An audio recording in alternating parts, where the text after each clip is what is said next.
All right, episode 12 comes to us. This was a referral from my coach, Bill Pipes. If you don't know who Bill is, you need to get to know him. He's a massive wealth of knowledge for anybody that sells professionally in real estate, and I can't recommend him high enough as a coach, or highly enough as a coach. So when he called and he said, "Hey, this is Chris Randle. You need to have him on your show ASAP." We called, we met up the next day, and I'm so excited for this episode. This was another one that we did that took a little bit more time than some of the ones in the past. We talked for about 40 to 45 minutes. We talked about his time playing football professionally for the Cowboys and in Canada, and all while he was playing football professionally and doing it at a very high level, leading guys and leading a team, he also was still selling real estate, I would say, full time. He talks about his systems, and he always mentions that was kind of the backbone to everything that he does. I think he has an incredibly humble approach to what he's doing, and I think that humility comes from having systems in place that allow him to operate at his best. He also was our first guinea pig for a test that we wanted to do. It's called our TikTok leads. Now, I, just like a lot of other real estate agents, started a TikTok account to try to find leads, right? That's why we do social media. And I've got some hate comments that I have absolutely had so much fun responding to, but I think that my enjoyment of that comes from feeling very confident in what I offer as a real estate agent. I usually don't get questions about my commission because buyers, I think for the most part, feel like they had a positive experience. And I think the agents that we've had on the show so far would say the exact same thing. So I'm going to start taking some of those hate comments, some of those messages, some of those comments, DMs, whatever that we get, start filling them out as quote unquote leads and reading them to our guests. And we're going to see them get a little bit uncomfortable, but that's designed because I want them to be able to answer these difficult questions. If they struggle to answer these questions, then might not be the best real estate agent fit for you. I'm a personal believer, though, that everybody that we're going to have in this chair, everybody that is the best at what they do, that continues to come onto this show, are going to be able to answer these things that we throw at them. So we're super excited to see how Chris responded, and we're super excited to see how agents respond going forward to this. Chris Randle. I really want people to see who real estate agents are outside. Right. Like I when I started this, all of my business comes from realtor relationships. We were talking about that a little bit earlier on.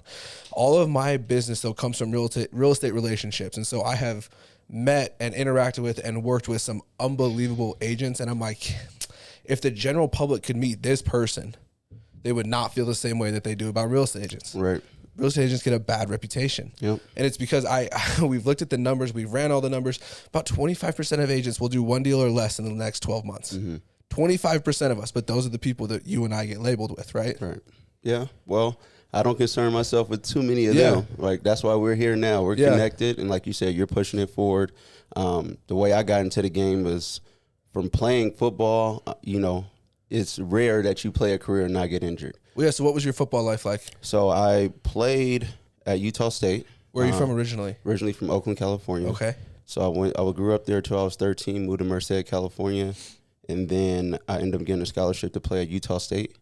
So that was 2007 when I graduated high school. Then I was at Utah State for 4 years, went to Dallas Cowboys after there for a cup of tea. We did the preseason thing. Yeah. Played against Tim Tebow. It was a good time, good learning experience, but I got cut there, then went to Canada, and I played for Calgary for 2 years. We actually went to the Grey Cup, which is equivalent to the Super Bowl. Sweet. My rookie year, nominated for Rookie of the Year. And then I went and got traded from Calgary after my first 2 years to Winnipeg, and I was there for 5 years.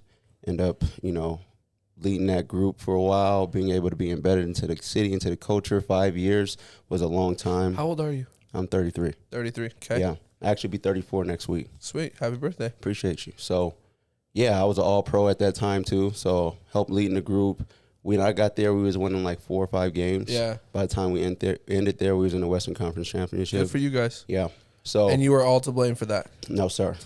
You know how the team worked, right? Yeah. Yeah, so I played my part, though. I played my role, and I ended up going to Ottawa the last year, and then I retired during that pandemic year, 2020. Okay. So CFL was the only Canadian Football League, was the only professional football league that didn't have a season.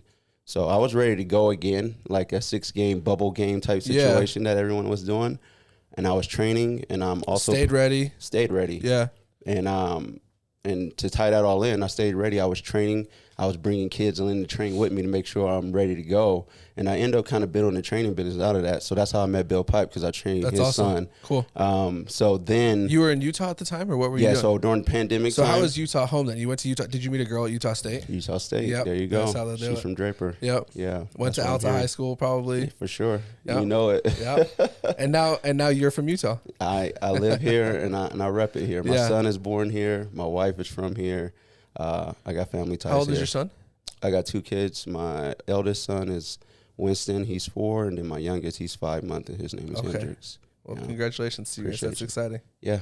So still in Utah, still hanging out. But when they say the season's done, what is that? Where are you at mentally? So at that point, I'm year 3.5, 4 in real estate at that point, because during my playing career, my last 4 years, my last 3 years actually, I had my real estate license. In my last 4 years, and I was practicing real estate. I was part of a real estate team during my off season. So I'll play for 6 months, and then I'll come back home, and I'm doing everything real estate related. So back up, how did you get started in real estate then? So in 2016, I tore my ACL in my knee. So I couldn't walk, I couldn't move. Like, I was really thinking, like, I can't move. What? I can't play football. Which is probably a first for you, right? Because everything that you had done was being active, and was all of who you were was wrapped up in that, I'm guessing. And my income, my daily livelihood was being able to move and run. So the fact that I didn't have the ability to run, and I didn't know if I was going to be playing football, my next option was like, what are you going to be doing? So that's when I had a couple mentors, people I trained with actually when I'm here in Utah. Kind of introduced the idea of real estate to it, and then the next year I bought my house, and I was like, wow, that was a lot of power in buying that house. And this wasn't while I had my license at that time, but before I got my license, but I it was bought like the seeing house. The process it for was you? Seeing the process for me. Did you have a good agent, would you say? Like, now that you know what to look for? So I went to the model home. I said, hey, this is what I want. She got both sides. She worked it. She did her thing, and it was a smooth process. Like, they had the lender for me ready. They had the agent in there that Were I walked in. you surprised? Like, was it something that, like, you went through the process and you're? That's how a lot of people, I think, go through it when it's not as difficult as they felt like it had to be, right? Yeah. Well, I just had signed a signing bonus with winning in Canada, and my wife and I were like, yeah, maybe we should get a house. And it was kind of like, that's kind of how we move a little bit. How old were you? We were 25 or 24. Still young. Still there. I know there's younger. I've helped younger. There's been a couple of times recently where people have come in. I started this when I started doing mortgages when I was 21. Okay. And I switched to real estate when I was 24. So I have been younger than everybody for the majority of my time selling houses. Mm-hmm. It has been in the last year or so, though, where people have come in and I'm like, do your parents know that you're here? Like, how are you buying a house? Like, what year did you graduate? They're like 2018. I'm like, oh my gosh. Like, this, it's weird though. Like, I'm starting to feel older than a lot of the people that I work with. But 24 is still a really young age, right? Yeah. No, it is. It is. I'm pushing 21. Like, I'm helping 21-year-olds, and I'm like, all right, that's pushing me to work harder. Like, seriously, you are doing great. And I encourage those type of people. And usually it's their first time. So I get that bond and that connection that's a little deeper because I'm able to guide them, and they're already doing great. These people are well educated. They're working. They know what they want, and they know what they're looking out for. They don't come in blank, which is, I think. Where do you think that comes from? I think the internet. Because I think for our demographic, like, there was a lot more things that I felt like I had. Maybe it's not even a lot more things, but working with 28, 29, 30-year-olds, I feel like I'm having to also sell their parents half the time, right? Well, yeah. No, it is. And they kind of control the ship a little bit too. Yeah, and I mean, there's tons of content out there about why real estate agents make fun of buyers' dads at home inspections. Yeah. Right? Like, you're smiling because like that's a very real stereotype, right? It is. But with this younger generation, I feel like they are coming in. I would probably use the word empowered, maybe. With that younger generation that's just coming in, and honestly, that's a big part of what I want to do is help provide content for that demographic that's 18 to 24 that is looking and saying, you know what, buying a house should be more doable and more. People need to know that it's. And I love what you said, that it's not as crazy of a process as it's sometimes made out to be. Yeah, no, I think if you got to be with professionals. I think that's the overall experience. So I'm not going to take my experience and say it's the only way, but I think our level of where we're at in real estate now, to be dealing with this type of market, you're dealing with professionals. I feel like you have to understand what's going on, and you trust that information and be able to fulfill the process, be able to accomplish the things you want to do. And I mean, yeah, that's sometimes not the case, but for the most part, the people I deal with and the relationship I build, I'm like a referral-based type of individual. I'm trying to have people see who I am as a person, relate off that, help. I want to help people that's similar in our same position, people that I can help, right? For so sure. I feel like that's the first approach. You got to be able to understand somebody, have a relationship with somebody, and then once you build that bond, then you come to the X's and O's and the disclosures. Where does that come from for you? Because playing sports at all is very much first you got to start with yourself. Like, I always got it in there. I think that's what we talked a lot about on the last episode. We talked a ton about harmony and finding that harmony, and I think the best agents so far that I feel like I have interviewed are the ones that are at harmony with what they're doing, and realizing that selling houses, right? If we want to boil it down to just that, but selling houses or helping buyers is just as much a part of your life as football is, which is something that you probably did from a young age, right? Yeah, for more, it's like correlations. There's so many similarities to it. So where do you think you get the take care of people? Because that's kind of what, like, I feel like a lot of what you're saying is summarized. Yes. Like, you want to take care of people in a transaction, probably because you know it's a stressful situation, right? You do know you understand the gravity, you understand the intensity, the reality, especially in the last 2.5 years, that buyers and sellers are finding themselves in, respectfully, right? So where's the football connection there? What would you say that you pulled from football? Because playing cornerback at times, right? Do you see what I'm saying? Like, how did football teach you that? Well, for me, because you played a position that can be at times selfish, right? I mean, where you're the best, you're guarding one person. It's one-on-one. It's one-on-one, and so sometimes it doesn't really matter what the team's doing because it is one-on-one, but I think that you feel a little bit differently than that, right? Yeah, I think it starts with the fundamentals. It might sound simple, but once you have a system and plan, it sounds simple until you realize that that's how your business is built. Right.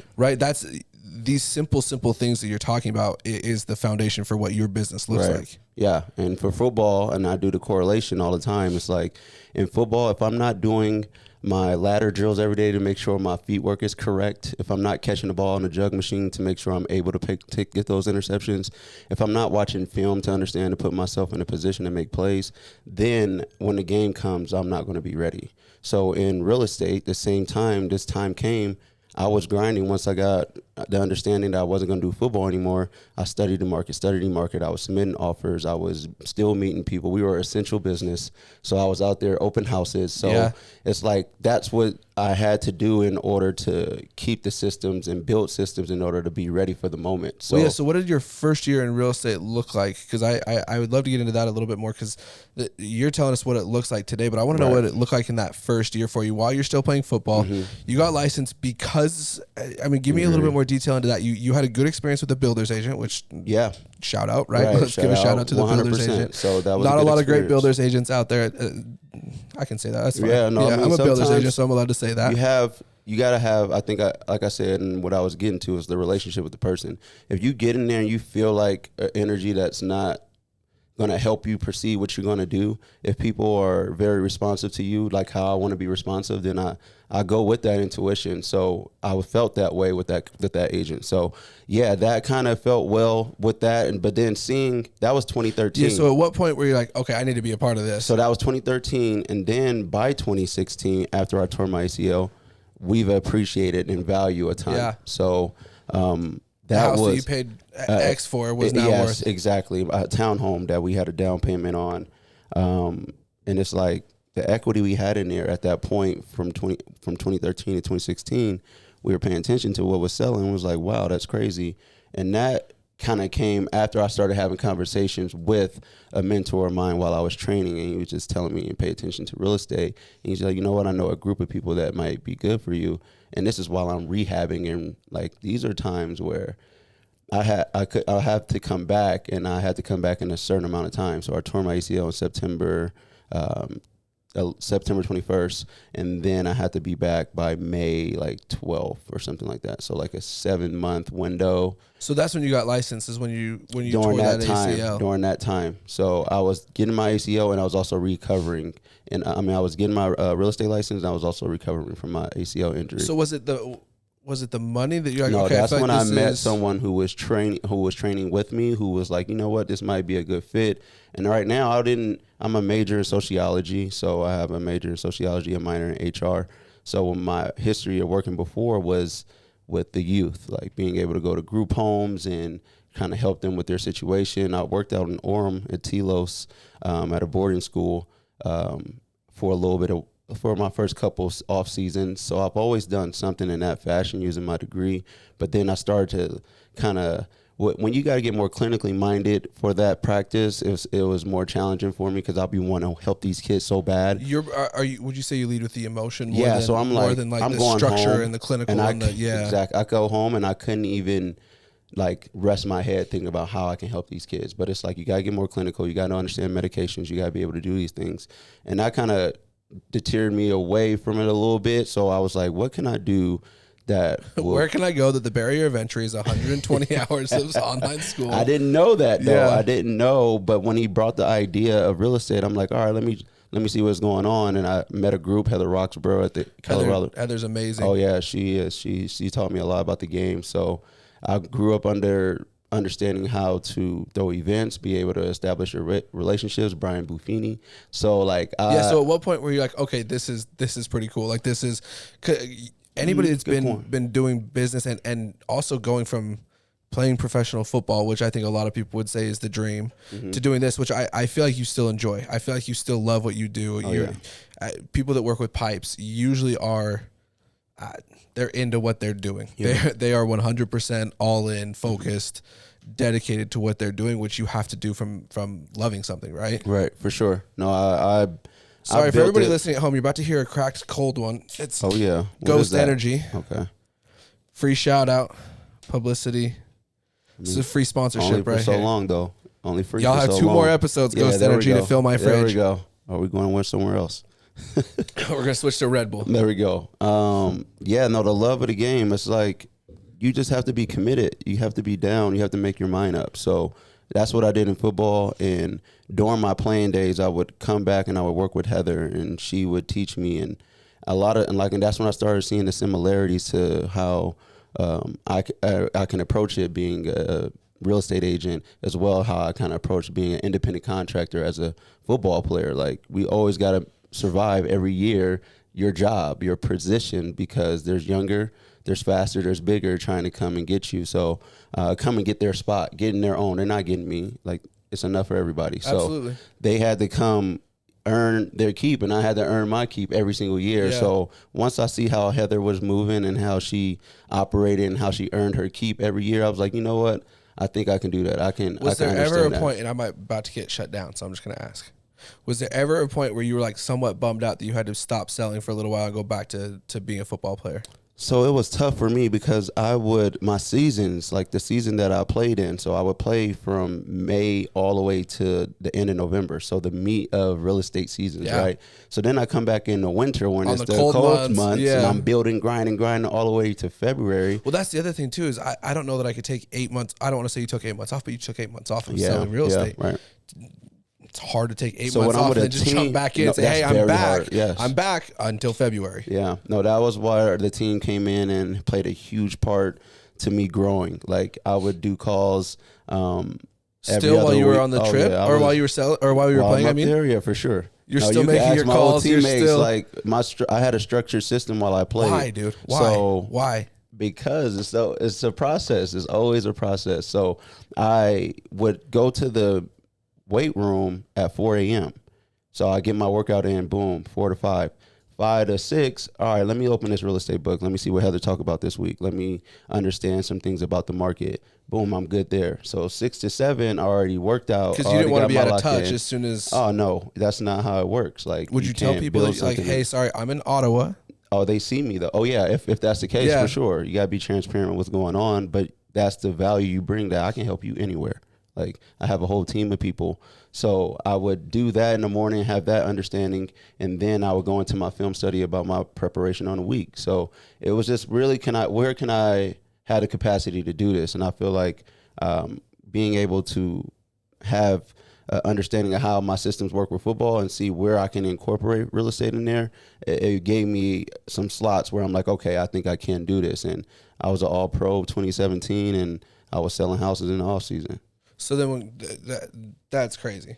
All right, before we get back into it and what life looked like once you officially transitioned out of football full-time into real estate, and I can't wait because I had no idea that you were still slinging them things from Canada. Like, that's crazy. So before we do, one of my favorite things about being on TikTok and trying to get leads from TikTok is some of the comments that I get. So I want to do two things. Number one, I want to show real estate agents that just because there's crappy comments out there doesn't mean you shouldn't still be putting out good content about why people should be buying houses. Number two, I want to see how you would respond to some of these people. So I'm going to let you pick the first one. Okay. And then I'm going to read it, so just hand it back. Right there? Boom. Okay. There you go. This is a good one. I'm excited for you to take this one. Let's see. This comes from user One Neptune. Okay. Big shout out. This was on a video that I posted of a new construction home. Okay. I'm sure there's thousands of corners cut in this place. And then this is the part that I want to get your take on. Realtors are overpaid clowns. Pretty hurtful. Could be. That's tough. That is tough. So the question is, are realtors overpaid? One Neptune. Hey, man, I hope you any day. That's a lead, right? Yeah. That is a lead. So that's a perspective from people. Honestly, it's just, what can you do to earn your part of the pie? And it's like, you got to understand that there's pieces to the puzzle and there's value in everything that you do. Like, if someone thinks someone's overpaid and they want to pay less, there's an option for you, right? Yeah. There's options for people like that. But are you an option for people like that? I mean, I am an understanding person, but I do understand my value as well. So I would love to help as many people as I possibly can. But I want people to help me as well. You know, I want to be around people that want to keep pushing everything forward and make sure everybody eats. You know, I want to make sure everybody is taken care of. So I just do it relative to what I'm doing in my field. I'm not doing anything outside of that. So I would say understanding what that agent will do for you to make him worth that money, understanding the value of homes, understanding what it takes for that person to put money in to purchase that home, and understand the relative value of what that agent is making, like in comparison to the investment that it brings to that one person and the investment of the people that built it. Like, a lot of people benefit from this real estate thing. So it's like, if I'm not doing my job to it, then I guess you can have that take. But if you want a different option, that's out there too. Value is so interesting because value is what somebody will pay you for a service, right? Or for a product or whatever, however you want to define value. But it's completely determined based on who you are as a person in real estate. And so I think the other thing too that happens within real estate, in answering that question, if our realtors overpaid, I think there's a lot of get rich quick real estate agents out there at times. I think there's a lot of flash out there. I think there's a lot of people that put on a certain image within the world of real estate, and they tend to move the least amount of deals. Yeah, in my experience. Did I say that PC enough? It's just, it's different personalities. Yeah. Right? It's like, you got guys who, in football, same thing. You got different personalities. You got showboat guys. You got guys that put in work. You got guys that lead. You got guys that play a role.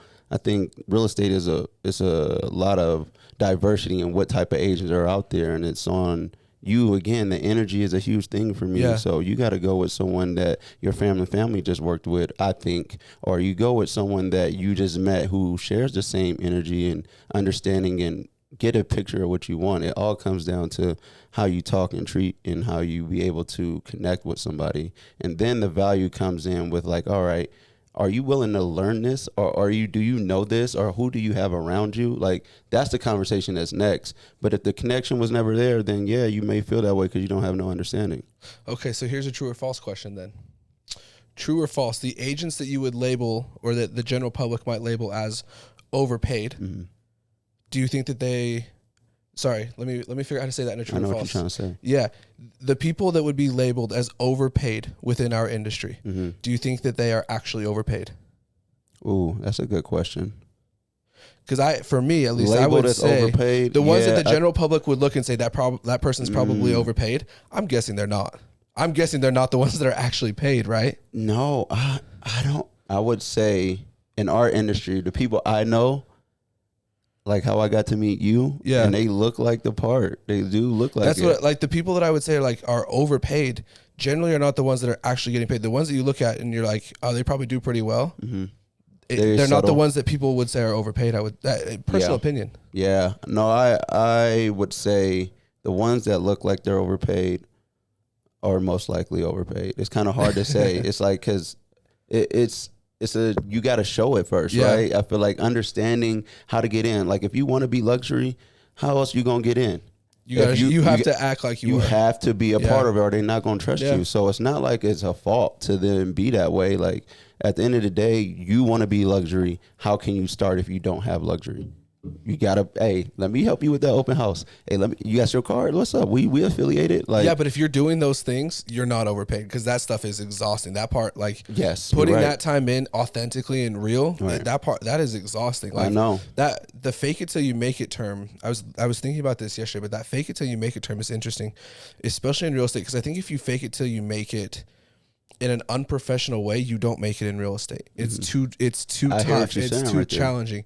If you're faking it till you make it until you are that luxury agent, and you have to be putting yourself through the actions that it takes to be a luxury agent before. That's the faking it till you make it. But the make it part is the important part. Right. You're right. You do have to make it. You do. Otherwise, that's when you get the overpriced label that people on Instagram and social media look at you as, right? What is it? One Neptune? Hey. Sometimes you may feel that way, but it's a journey for everybody. Yeah. So just got to respect everybody's journey. Don't work with that guy. Yeah. But find a real estate agent. Yeah. Find a real estate agent that you think, because there are real estate agents out there that provide their value. Yeah, 100%. So you stop playing football. Not your choice.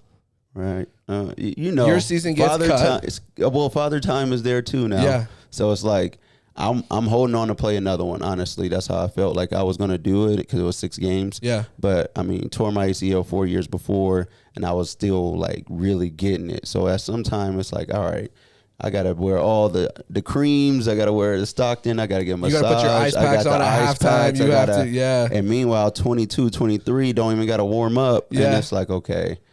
That set in a little bit too. So it was that and the pandemic, combination of both. Yeah, and being away from my family for 6 months. Like, that was my biggest challenge, was being away from my kid and my wife, and having to travel back and forth. That was our biggest challenge. So I can't imagine it was easy that time when you actually made that decision of, I'm done. Oh no, I'm done. So where did you take that extra energy? What would you say has changed in your business? Right, because I'm guessing that you didn't just turn that part of your life off and then just take extra naps with your extra 4 hours or just 8 hours a day that you were putting into football. Mm-hmm. So what does your business look like now, a year removed from that decision, a year and a half removed from that decision? Right. So during that time I was training to potentially play those 6 games. I started to help kids train around me, and really I'm like, look, I'm trying to stay in shape. So if you guys want to work out with me, you guys can come work out. And then it turns out to like being something a little bit more, and I met Pipes. That's a relationship, and I'm like, oh, I'm meeting some pretty cool people. Like, and I've helped a lot of my athletes that I kind of continue to build that database on, like training those athletes and building relationships with those parents. I've helped like 3 or 4 of those parents move since doing that over the past year. So that's kind of helped grow my business as well, just being a person that I can being in a position where I can understand if they trust me with their kids, they're going to be able to trust me with some of their major decisions, right? So I take that relationship very seriously, and I cultivate that. That's how I'm able to meet you right now. Well, yeah. So what does that look like to work with you? What does that not what does it look like? Because I hate that answer or that question. No, I want to know what it feels like to be taken care of, like to be, because that's going back to our overpriced question that we asked earlier, or overvalued. Nobody that's taken care of feels like they paid too much. Personal opinion, right? There's certain things that you spend the money on, you're like, that was worth it. Yeah, for me, taking care of someone, man, I had to take care of myself in this football game. So like I said, it's a lot of similarities and correlations. So it's like, to take care of you, I need to understand the slight edge into getting whatever it is you want to do. If you want to buy a home, I need to understand that our negotiations with this situation, multiple offer situation, is going to have to be like this because of X, Y, and Z. This area is growing. You use the word slight edge. Slight edge. So it's like the details. It's like being able to find out, because that's what's been needed in the last 2 years. If you wanted to get an offer accepted, you had to have a slight edge in a market where there was a lot of competitive people. Right. What would you say that you were trying to find with that slight edge with a lot of people? Being able to understand interest rates and understand the market, understanding where it's turning to, understanding how much over should you be paying for this house, because of the projections and what they are to be. People didn't feel comfortable paying $20,000 over, but I'm like, look, and waiving appraisals, and giving all everything. The contingencies is off the door, and 14 hard. You have to go close quick too. So understanding that part of it was the slight edge. Like, you have to understand how you slight should edge write for it. you, not which translates to your client. Exactly. You have to understand exactly the escalation clause at times, like when you should do it. It was times like 6 months on you should use it. Now people are like, no, I don't want to even see an escalation clause. Then it came back. And then, so if you're not understanding that, if I'm not understanding that, then that's not providing the value, right? So that's one way I provide value. Another way is just understanding the market. And like I said, playing on the interest rates, playing on what's selling, playing on the inventory, and understanding how you can best approach it to get to the slight edge. And then another step would be negotiating. Like, I want to be able to relay exactly what you're feeling and what you're wanting to the buyer or seller in a professional manner. So being able to give you slight edge, being able to understand the market and trends, and then also being able to negotiate on your behalf is how I provide value for everybody I work with. There's a lot in there. There's a lot to unpack, right? Yeah. Why go through all of that, right? Because it's a big in the last investment. 2 years, you haven't had to do that to sell a house at times. Right? It's so a lot. There's a lot of real estate agents that moved a lot of transactions that fell into their lap, and the market sold that house for them more than that real estate agent did. So why go through that for you and for your clients? It's the systems. It comes back down to it every time. It's now that the market is trending in a different direction, can you resort to just taking deals and not understanding why you're doing it?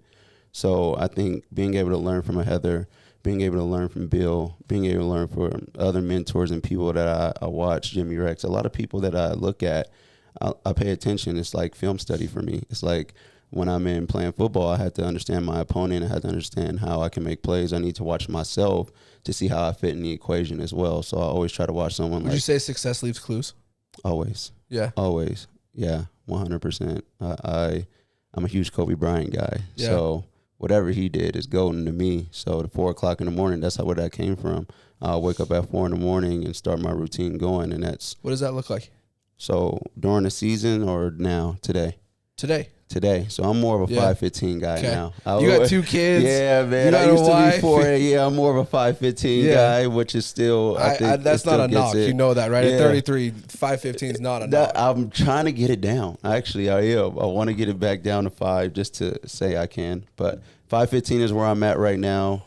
Got to take care of myself with something in the morning, like 30, 45 minutes where I'm biking on a Peloton, or sometimes I get in the groove where I'm making that an hour and a half. Yeah. I just was playing in an adult basketball league recently. Hurt my knees a lot, but I was out there training and get ready. That's age. All of a sudden, when you're like, I am sore, and I don't want to give it up. I don't want to give it up, but I was training for that in a sense. So my 5:15 a.m. wake up call. Then I, take care of myself. I meditate a little bit, and then I go to work out. Then I come back home. I take my son to school. Well, I was, but now he has basketball training, so I take him to do that. And then around 9:30, 10, I'm able to lock in on what I'm doing as far as the lead generation systems that I have, and be able to contact everybody I'm supposed to. Even during that morning time, like I'm reading emails a little bit, and I'm also just following up with things that I have going on.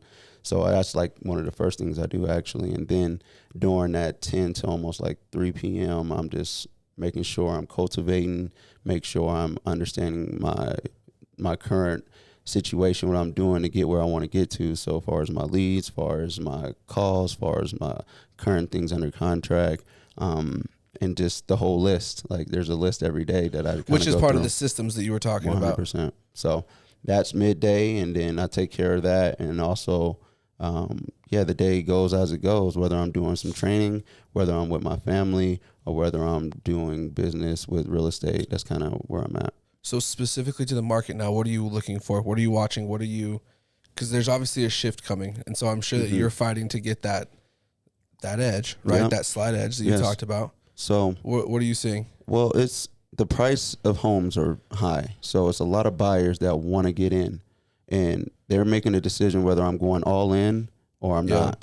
So I'm focusing on them a little bit because I have buyers I've been working with for a while, and I'm like, okay, the projections are these. So trying to push that envelope a little bit, working with those, and then sellers, I'm just want to be able to help them capitalize on the situation as well, because they're affected by when the buyers aren't able to buy. So I think those are two spectrums where I'm at. And then also real estate investing. I think more properties are coming and they're sitting a little longer now. And multifamily, everything I'm analyzing, you need to get, the asking price I want to give is way less than what's out there. So if you're sitting for 75 days or so, which more of those are starting to do, I'm like, okay, now we have more room to negotiate, and I can calculate the ROI that makes sense and get the best cash on cash returns from some of my investors. So that's kind of the 3 lanes I'm in.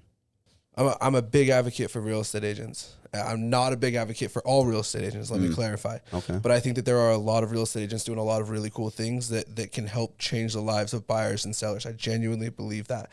I genuinely believe that real estate is the best investment that you can possibly make. And I think that there's some unbelievable people out there that can help facilitate those transactions. Yep. I want to show those people off. That's real. Right. Yep. So, which actually leads us to our second TikTok question of the day. Now, I'm going to address the camera really quick here. We're going to get a clip done right now. I want you, as members of TikTok, I'm going to sit up so you guys know I'm serious on this. I want you, as members of TikTok, to give me questions, to give me things that you want to hear real estate agents talk about. If you think that we're overpaid for our 3%, say that down below. If you think that we don't create value, say that down below. As much trash as you want to talk, I want to hear it. And then I'm going to put it on these guys and I'm going to let them squirm just a little bit. And we're going to see who comes out of it the other side, okay? So share, comment down below, whatever it is, and let's talk through what real estate agents can actually do for you.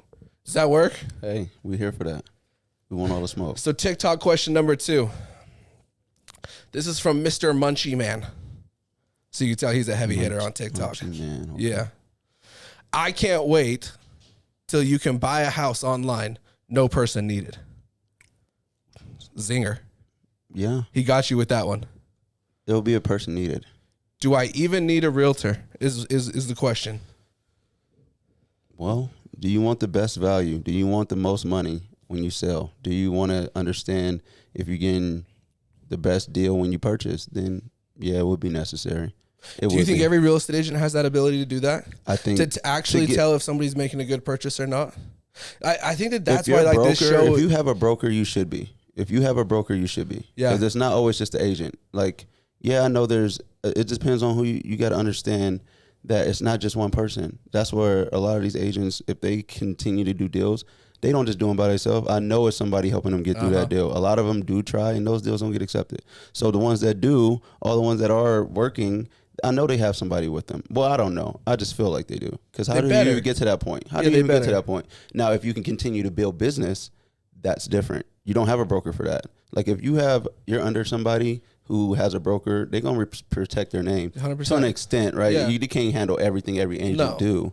But if things go wire and it gets to the broker, they're going to fix it and solve it. Yeah. You had to go through that because you chose somebody you didn't really know. But at the end of the day. Or you chose somebody that you did know, and that was the mistake that too. So you risk that. That's the whole thing. At the end of the day, you do have a broker that will play secondary, but then you're missing out on things that you wouldn't have to go through if you do your due diligence and you connect with the right person. Okay, so for this individual, Mr. Munchie Man, we got our TikTok leads here. Mm-hmm. For Mr. Munchie Man, I'll work with you, buddy. What is one question that you would give him if he's interviewing 3 or 4 real estate agents? That's a good question. What's one question you would get to kind of vet who you're talking to across from you? Well, you wanna see. I'm kind of asking you to put some real estate agents on blast with this just a little bit, but I think that we can both agree that not all real estate agents are good real estate agents. Yeah, no, I just agree. Like not all football players are good football players, right? Just right. There's always going to be the outliers, and there's always going to be the bottom 10 or 20% of an industry that doesn't look good. Stop holding all real estate agents to that same account, right? Right. No. What's one question you would give to kind of separate the wheat from the tares just a little bit? 3 questions from Munchie Just Man. one. Just one. Oh, one? Just one question to if he's interviewing 3 real estate agents. What's one question you would ask all 3 of them to kind of see who's real or not? How many deals have you done? Okay. That's a simple one. What's a good middle ground? Like, what do you think? How many deals do you think you need to be doing to understand the market in the last 12 months? In the last 12 months. Can we make sure to clip this? Because this is going to be great for TikTok. We're about to hurt some feelings. In the last 12 months, if you've done, I think, 2 or 3 deals in this market, you can understand the game. Yeah. If you've done 2 or 3 deals, you weren't sitting by the wayside. This game is hard right now. It is tough. The people that are playing understand it, and it's a lot of them that have built up to this point, and they were ready for moments like this. If you just got in, or you're like 3, 4, maybe 1, 2, just got in, and you've done 2 or 3 deals this past 12 months, I would say, you know what, that took a lot of work. That was exhausting. Because you probably had to offer 10 times on each one of those to get one of them accepted. If you're going to get 2 or 3, 4, 6, or 10, I would then start to ask different questions. So, yeah, that's the first question, though. How many deals have you done? The second one is like, how do you do business? Then the third one is like, how can you best help me? That's perfect. 3 questions. Crush it. There you go, Mr. Munchie Man. Yeah. Take that. Ask me those and I got you too, Munchie Man. Okay, so let's kind of put a bookend to this. What does your life look like outside of real estate? Who are you? Who are you that has the harmony? Who are you that has the balance? Who are you that harmony? Yeah, who are you outside of just being Chris the realtor? So I'm a father for sure. I'm a husband, a father of 2 kids, 2 beautiful boys, husband to a beautiful wife. I take pride in that. Take it very serious. I love being around them. So you can see me in that anytime I can be with them. I am. And then I'm also like, I cannot get enough football. So still a big fan. Still a big fan of it. Dallas Cowboys, or do you hate them because they cut you? I'm from Oakland Raiders. So I'm an Oakland Raider guy. Las Vegas Raiders, but still Oakland Raiders. I want to go out there actually. So I more so just the relationship to the game. Like I've played it. It's got me so far in life. It's gotten me to meet you in a sense. And it got me to meet Bill. It got me to purchase to be able my to help home. Clients to like to figure out even to do real estate was through training for football. So it was like I respect the game so much that I want to pay it forward. So I have a club 7-on-7 team that I travel with, and I nourish those relationships and again build relationships on there too. But you've also used that to help build your business because that's still a part of. That's part of no, me. But like that's what I'm saying. That's not. It's not tacky, it's right? Harmony. Yes, that's what you were saying. I mean, that's ultimately that's why I'm doing this is for business, right? Yeah. I make more money with the more real estate agent connections that I have. Doesn't mean that this is any more tainted, right? Right, for sure. No, that's kind of the harmony of it. I can't get rid of that passion of mine. So that's kind of me outside of real estate. I spend a lot of time trying to build those relationships with those people. I really want to see them group. I have one group, so I'm just following them at 20 of them. And when we work individually, we can work individually. You all work together at times. So I spend a lot of time with them. And then I love basketball. I'm a guy who plays basketball. Jazz fan? Warriors fan? Lakers. For sure. You said Kobe. So yeah, Kobe. Yeah, 17 banners. So I spend time with my son with basketball all the time. So if your son said he wanted to get his real estate license here in a couple of years, what would you tell him? I say 100%. Hammer down. Go ahead and do that. I'm not sure if you want to do it for buying and selling, but whether you want to have it to invest, where you want to have it to buy your own house, you just go ahead and get it because you're smart. You can get it. You got this. Yeah, you got this. And you got Pops helping you trying to get through Which is a bigger advantage. Yes, for sure. What's the best way for someone to get a hold of you if they want to work with you? Okay, yeah. So I'm on Instagram. You can catch Verified me on there. Too. I mean, it's a stamp on there. It's a stamp on there. So you can find me at Chris Randle _AD. Shoot me a text, cut me a call. All my information is on that page. Okay, perfect. Well, we appreciate you coming on, man. Right on. Thanks for having me. Have a good afternoon. You too.